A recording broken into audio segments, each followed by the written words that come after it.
तो चली नमस्कार प्रणाम, हम जितेंद्र सिंह रउआ सब का टॉप बिग कॉमेडीज में स्वागत करतानी। ई भोजपुरिया कॉमेडी शो बा। तो चली फिर बाढ़ आ गइल बा। तो ई बाढ़ में पूरा लोग गांव घर चिल्लाता, अरे बाप हो दादा हो, बाप रे बाप, बाढ़ आ गइल बा, बाढ़ आ गइल बा। अरे बाढ़ आ गइल बा, ई कौन कहीं की नया बात बा? ई तो परंपरा बा। तो चली हमहू कुछ हाला कर दी, काहे कि सब लोग तो हाला करते बा, वही में हमहू तनी मनी हाला कर देता। तो देखी सुन ली जा। तो चारों बगल हाला बा, भरल नदी नाला बा। चारों बगल हाला बा आ भरल नदी नाला बा। आ नेताजी के कौन टेंशन बा, उनकर तो घर 3 ताला बा। तो फिर बाढ़ आवता, तो नेताजी के यही से लोग गरियावता, फिर बाढ़ आवता।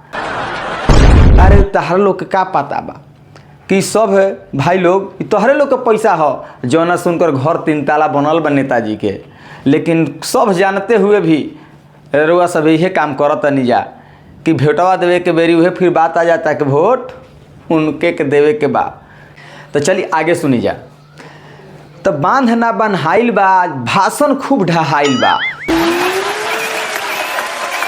तो बांध फिर ना बनहाइल बा, भाषण खूब ढहाइल बा। आ झूठो खानी मुंह सुखा के फोटो खूब खिंचाइल बा। काहे खातिर पेपरवा में फोटो छपवाए के बानू, ऐसे काहे कि पेपर में खूब फोटो छपाई आ लिखाई कि भैया लोग बाढ़ आइल बा।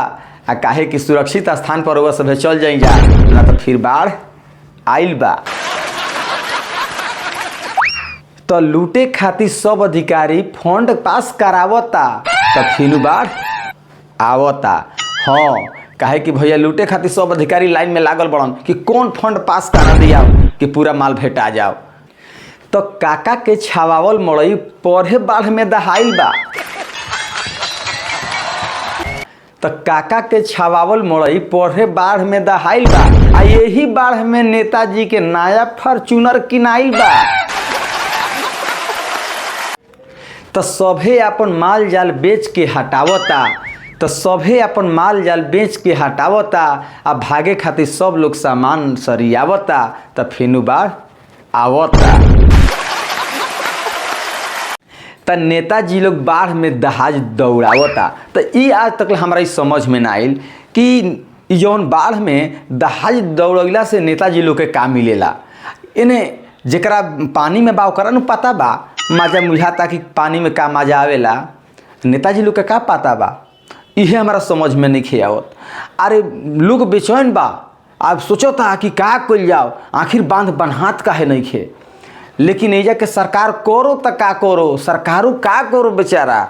सरकार के तो असही 5 साल निकल जाता अपन कुर्सी बचावे के फेरा में।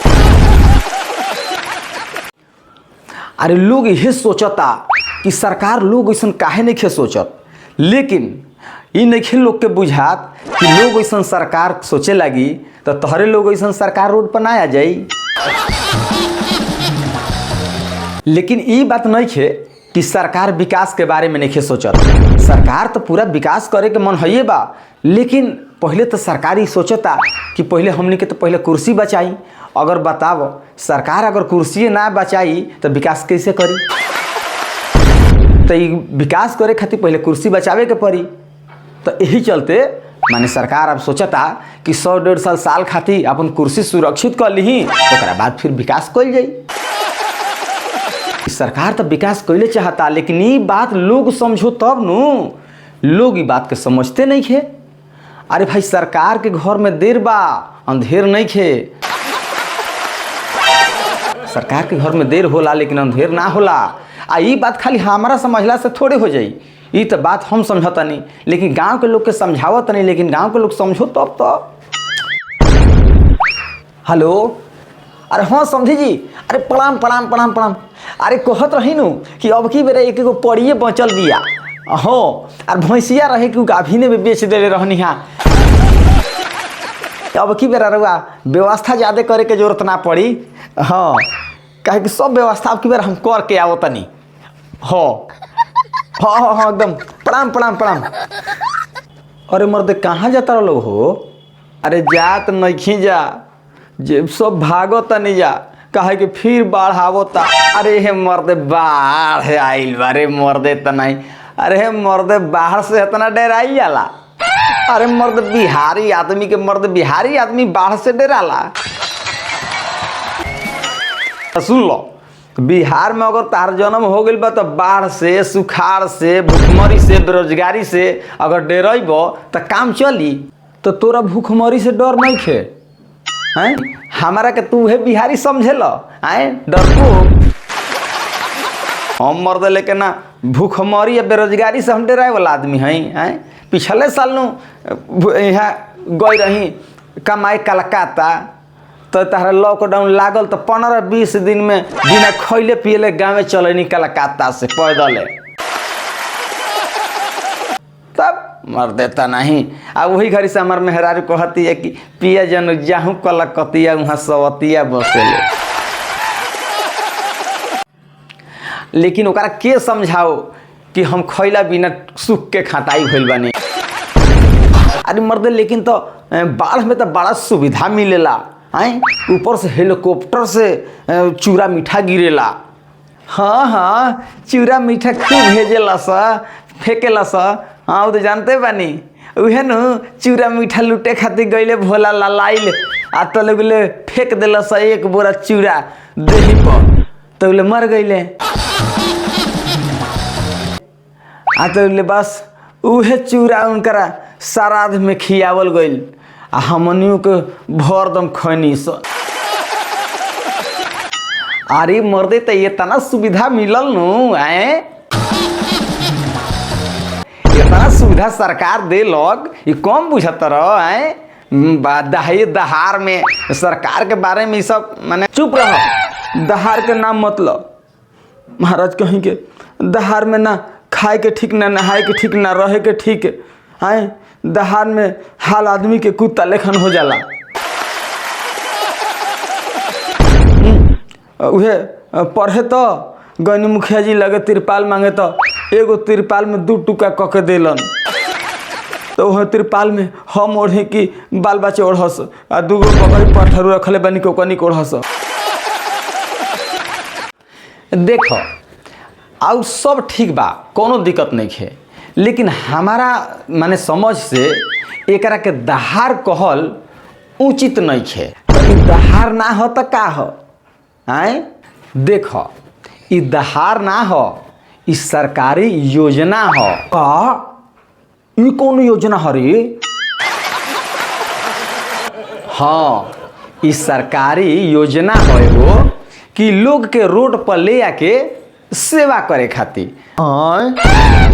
ई रोड पर ले आके कौन सेवा होला रे? अब देखो, अरे मर्दे तो तू अच्छा से कमैब खैब बढ़िया से रहब, तो ई बताव सरकार कैसे तहरा के सेवा करी? सरकार के सेवा करे खातिर माने कोनो उपाय चाहिए न, कोनो माने ऐसा चाहिए न कि भाई कैसे तहरा के सेवा करो सरकार, बताओ। हाँ हाँ, खूब पता बा हमारा के कि कितना सेवा करेला लोग। अपने सेवा करत करत लूट के तो लोग लाल हो जाला, आ हमनी के सुख के रोड पे आठी हो जाई ना जा। यही से तो सरकारी मतलब कहीं कहीं के अधिकारी लोग जहाँ बांध ना टूटेला तो माने समझ ल कि वो जा अपना मेहनत से जाके बांध तोड़ देवेला लोग, ताकि सेवा करे के लोग के मौका मिले।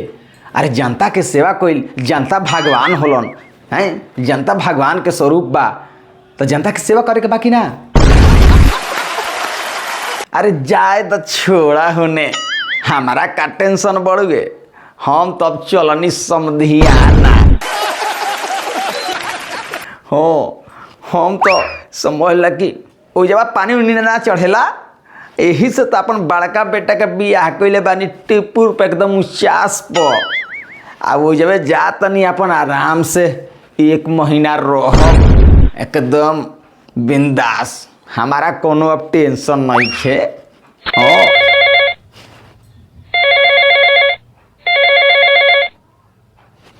हेलो, हाँ समझी जी, रोड रोड पे पानी चढ़ गई, रो घर में पानी हिल गई बा। आए रोडो पर रह जगह नहीं खे। अरे बाप, अरे हमरा के यहाँ तो अपने पहले ही सो रोड बुक बा। अरे बाप रे बाप, अब का हो, हम तो रौरे भरोसे रहनी है। अरे बाप रे बाप, अब का हुई।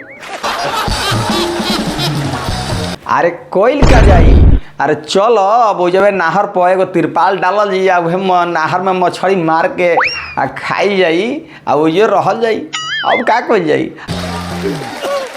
हाँ तो नमस्कार प्रणाम। हम कोई के वीडियोस के माध्यम से कोई के खिलाफ ये आवाज़ नहीं उठावत, हम जनता के आवाज़ उठा रहल बानी, सरकार के आवाज़ उठा रहल बानी। तो ई वीडियो के माध्यम से आप सब के मनोरंजन भी करे के प्रयास के लिए बानी। तो चली हमने की वीडियो के अच्छा लगल हो तो लाइक करी जा, कमेंट करी जा और शेयर करी जा, इस चैनल के सब्सक्राइब कर ली जा, काहे कि फिर सब से मिलब हम नेक्स्ट वीडियो में।